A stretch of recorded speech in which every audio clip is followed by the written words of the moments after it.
राम रसवाणी हमारे संग सुने राम कहानी। सोमर पवन सुत पावन नामो, अपने बस कर राखे रामो। सहत सहाय सबीत अत, मान हान मन मैन। गहे से जाए मुन चरण, तब कहे सुटियार तु बैन।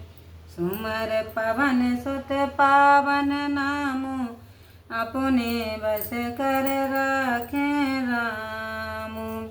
तब कामदेव ने अपनी सेना सहित डरकर और मन में हार मानकर मुनिवर श्री नारद जी के चरण को पकड़ लिया और अत्यंत दुखी भाव से दुख भरी वाणी से अपने अपराध की क्षमा प्रार्थना की।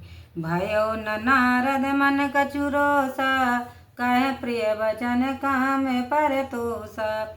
नाय चरण सिरवाय सो पाई, गयो मदन तब सहत सहाय। नारद जी ने मन में कुछ भी क्रोध नहीं हुआ। उन्होंने मीठी बातें कहकर कामदेव को संतोष दिलाया। तब वह नारद जी के चरणों में मस्तक झुका और आज्ञा पाकर अपने सहायकों को सहित घर को चला गया। मुनि सुशीलता आपन करने, सरपत सभा जाय सब वरुणी। सुन सबके मन अचरज आवा, मुनय प्रशंस रहाय रे शिरुनाव। श्री नारद जी की सुशीलता और अपनी करनी को इंद्र की सभा में जाकर वर्णन कर दी। उसको सुनकर सबके मन को आश्चर्य हुआ। उन्होंने मुनि की प्रशंसा करके भगवान श्री हरि को सिर नवाया। तब नारद गबुने शिव पाई, जेता काम आए मित मन माए। मार चरत शंकर सुनाए, अत प्रिय जान महेश सिखाए। तब नारद जी वहाँ से शिव जी के पास चल दिए। उनके हृदय में काम को जीतने का बड़ा गर्व हो गया था। शिवलोक जाकर उन्होंने काम को जीतने का सारा चरित्र शंकर जी को सुनाया। तब शंकर जी ने उन्हें सावधान करते हुए कहा, बार बार बिन भाव मुन तो ही, जिम यह कथा सुनायहु मोही। तिम जन हराए सुनाबहु कबहु, चलो प्रसंग दुरायहु तबहु। हे मुनिवर मैं तुम्हारी बारंबार विनती करता हूँ कि जिस प्रकार यह कथा मुझको सुनाया है, ऐसे प्रसंगों को भगवान श्री हरि को कभी मत सुनाना, और चर्चा चले तो भी छिपा लेना। सोमर पवन सुत पावन नामो, अपने बस कर राखे रामो। संबोधिन उपदेश हित, नहीं नारद है सुहान। भरद्वाज को तुक सुनहु, हरि इच्छा बलवान। सोमर पवन सुत पावन नामो, अपने बस कर राखे रामो। यद्यपि श्री महादेव जी ने यह हितकारी उपदेश दिया, पर वह नारद को अच्छा नहीं लगा। हे भरद्वाज जी, अब जो को तुक हुआ उसे सुनो। भगवान श्री हरि की इच्छा ही बलवान है। राम कीन चाहे सोई होई, करे अन्यथा रस नहीं कोई। शंभु वचन मुन मन नहीं भाए, तब विरंच के लोक सिधाए। भगवान श्री रामचंद्र जी जो कुछ करना चाहते हैं वही होता है। ऐसा कोई नहीं है जो उनके विपरीत करे। श्री महादेव जी के वचन नारद जी को अच्छे न लगे। तब वे ब्रह्मलोक को चले गए। एक बार कर तलवर बीना, गावत हर गुण गान प्रवीणा। क्षीर सिंध गवने मुनिनाथा, जाहे सब श्री निवास श्रुत माथा।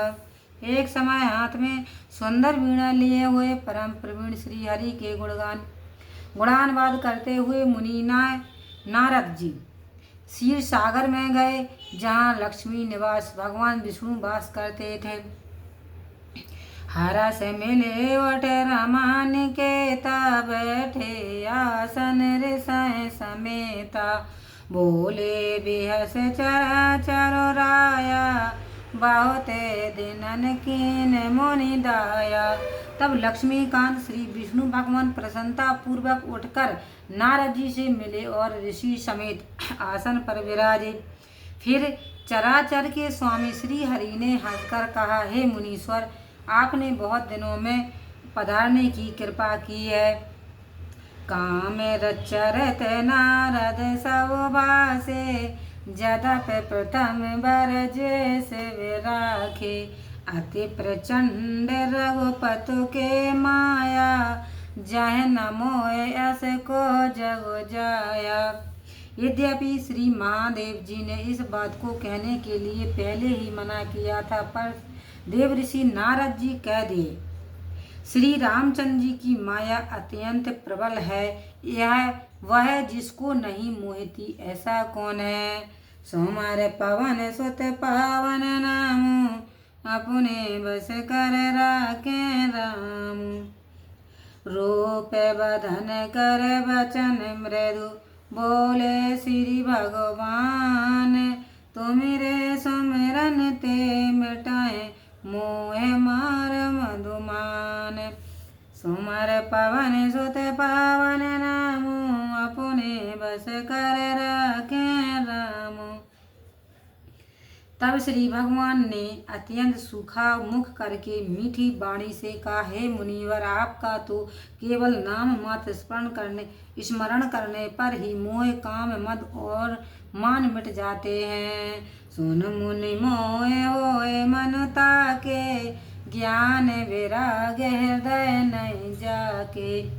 ब्रह्मचर्य व्रत रत मत धीरा, तुम्हें की करा है मनो भव पीरा। हे मुनीश्वर, सुनिए, मोह तो उसके मन में हुआ करता है जिसके हृदय में ज्ञान वैराग्य नहीं होता। आप तो ब्रह्मचर्य में निरत मत धीर हैं, फिर आपको कामदेव क्या पीड़ा दे सकता है। नारद कहो सहित अभिमाना, कृपा तुम्हारे सकल भगवान। करुणा निधि मनु दीघ बेचारे, और अंकुर गर्व तरु भरे। तब नारद जी ने घमंड में कहा, हे भगवान, यह सब आपकी ही कृपा है। करुणा निधान भगवान ने देखा तो नारद जी के हृदय में गर्भ रूपी वृक्ष का अंकुर जम गया था। बेग सो मैं डारे उखारी, पन हमार सेवक हित करे। मुन कर हित मम को तो के होई, आवास उपाय करब में सोई। अथा उसे तुरंत ही उखाड़ डालूंगा, क्योंकि हमारा प्रण अपने सेवक का भला करने का है, जिसमें नारद जी का भला हो और मेरा कौतुक भी हो जाए। मैं उस उपाय को अवश्य करूँगा।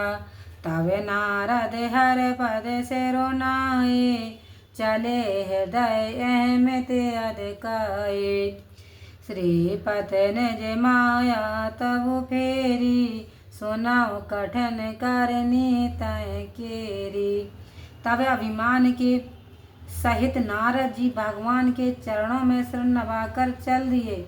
इसके बाद श्री विष्णु भगवान ने अपनी माया को फैलाया और उन्होंने जो कठिन करनी की उसे सुनो।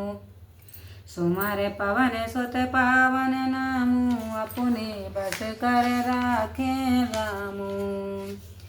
बिरचो मग महो नगर तहें, सत जो जन विस्तार। श्रीनिवास पुरते अधिक, रचना विविध प्रकार। सुमर पवन सुत पावन नामू, अपने बस कर राखे रामू। उस माया ने मार्ग में 100 योजन के विस्तार का लंबा और चौड़ा एक नगर निर्माण कर दिया, जिसकी भांति भांति की रचना भगवान श्री हरि के बैकुंठ से भी अधिक थी। बसा है नगर सुंदर नर नारी, जन भाव मन से जरते तनु धारे। ताहे पर बसाए शील ने दो राजा, अगन ते है गए सैन समाज। उस नगर में मानो कामदेव और रति के समान शरीर धारण किए बहुत से सुंदर स्त्री पुरुष निवास करते थे। उसी पर में शीलनिधि नाम का राजा निवास करता था, जिसके पास अगणित घोड़े, हाथी और सेना का समाज था। तस सुरेश समय विभाव विलासा, रूप तेज बल नीत निवास। विश्व मोहिनी तासु कुमारी, श्री विमोह जिसु रूप निहारी। सो इंद्र के समान जिसका ऐश्वर्य और विलास था, तथा जो रूप बल तेज और शील का निवास था, उसके एक कन्या थी जिसका नाम विश्व मोहिनी था, जिसे देखकर लक्ष्मी जी भी मोहित हो जाती थी। सोई हरे माया सब गुण खानी, शोभाता सुखी जाय बखानी। करा है स्वयंवर सो नृप वाला, आए तया गुणित मैं पाला। वह कन्या श्री हरि भगवान की माया के गुणों की खान थी। उसकी शोभा क्या बखानी जा सकती है। वह राजा अपनी पुत्री का स्वयंवर कर रहा था, जिसके लिए वहां अगणित राजा आए हुए थे। मुनि को तो की नगर तय गयो, पुरवास सब पूछत भयो। सोने सब चरत भूप ग्रह आए, कर पूजा नृप मुनि बैठाए। तब कौतुकी नारद जी उस सुंदर नगर में जाकर नगर वासियों से पूछते हैं। सब चरित सुनकर राजा के घर आए। राजा ने पूजा करके मुनि को बिठारा। सोमर पवन सुत पावन नामू, अपने बस कर राखे रामू। आन दिखाई नारद है भूपत राजकुमारी, कहाँ नाथ गुण दोष सब यही के हृदय विचारी। सुमर पवन सुत पावन नाम, अपने बस कर राखे रामू। तब राजा ने कन्या को लाकर नारद जी को दिखाया और कहा कि हे नाथ, आप इस कन्या के दोष और गुण को अपने हृदय में विचार कर कहिए। देख रूप मुनि विरति विसारी, बड़ी बार लग रहे निहारे। लक्षण तास बिलो के भोलाने, हृदय हरस नहीं प्रगट बखाने। उसके रूप को मुनि बहुत देर तक देखते रहे और अपने वैराग्य को भूल गए। उसके लक्षण देख उनके हृदय में जो आनंद पैदा हुआ, उसको प्रकट करके नहीं कह सके। जो यह वर है अमर सोई होई, समर भूमि तह जीते न कोई। सेवह सकल चर चरुताई, वराए शील निधि कन्या जाए। फिर बोले, जिसको यह कन्या वरेगी वह अमर हो जाएगा और उसको युद्ध में कोई जीत नहीं सकेगा। तभी सभी चराचर जीव उसकी सेवा करेंगे, जिसको यह शील निधि की कन्या वरेगी। लक्षण सब विचार और राके, कछुक बनाए भूप सन भासे। सोता सो लक्षण कह नृप पाई, नारद चले सोच मन माही। इस प्रकार उसके संपूर्ण लक्षणों को विचार कर नारद जी मन में रख लिए और कुछ बनाकर राजा को सुना दिए और कहा कि आपकी कन्या सुलक्षणी है। राजा से ऐसा कहकर नारद जी चल दिए, किंतु मन में बड़ा ही सोच रहा।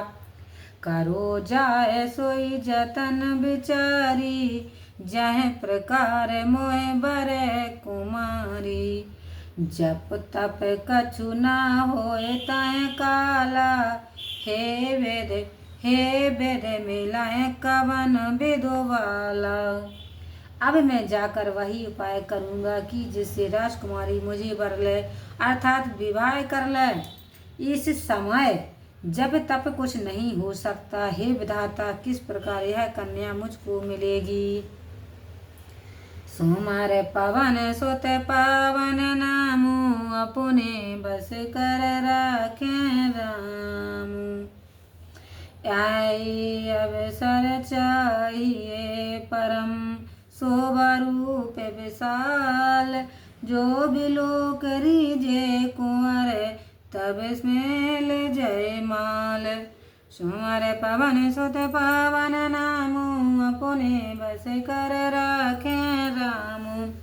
क्योंकि इस समय तो अत्यंत शोभा और सुंदरता होनी चाहिए कि जिसको देखकर राजकुमारी मोहित हो जावे और मेरे गले में जय माल पहना देवे। हरे सन मांगो सुंदरताई, हो जात गारो अतो भाई। मोरे हित हर समय नहीं को, यह अवसर सहाय सोए हो। यदि इस समय भगवान के पास सुंदरता मांगने जाऊं तो जाने में बहुत देर लग जाएगी, और श्री हरि के समान मेरा भला चाहने वाला और कोई नहीं है। इस समय वही मेरे सहायक होंगे। बाहो वेद विनय कीन तय काला, प्रगटे प्रभु को तो की कृपाला। प्रभु बिलो के मुन नयन जुड़ाने, हो का जो ये हरसाने। उस समय नारद जी ने अनेक भांति से विनती की तो कौतुकी और कृपालु भगवान श्री हरि प्रकट हो गए। तब प्रभु का दर्शन करके मुनिवर के नेत्र शीतल हो गए और अब कार्य सिद्ध हो गया, ऐसा समझकर हृदय में हर्षित हुए। अति आरत कह कथा सुनाई, कराओ कृपा करे हो सहाय। आपन रूप देव प्रभु मोहि, आन भांत नहीं पावो होय। और अत्यंत दुखित मन से कथा सुनाकर कहा, हे प्रभु कृपा पूर्वक आप मेरी सहायता कीजिए। हे प्रभु मुझे अपना रूप दीजिए, क्योंकि दूसरे प्रकार से मैं उस राजकन्या को नहीं पाऊंगा। जय वेदनाथ होए हित मोरा, कराओ सुभग दास मैं तोरा। निज माया बल देख विशाला, हे हस बोले दीन दयाला। हे नाथ जिससे मेरी भलाई हो, शीघ्र वही उपाय कीजिए, क्योंकि मैं आपका दास हूँ। तब अपनी माया को प्रबल देख दीनों पर दया करने वाले विष्णु जी ने हंसकर कहा, सोमर पवन सुत पावन नामु, अपने बस कर राखे रामु। जाहे वेद होयो परम हित, नारद सुनाओ तुम्हार। सोए हम करब नान, कछु बचन नम्र सा हमार। सोमर पवन सुत पावन नामु, अपने बस कर राखे रामु। हे नारद जी सुनिए, जिस प्रकार आपका कल्याण होगा हम वही करेंगे, यह मेरी बात झूठी नहीं हो सकती।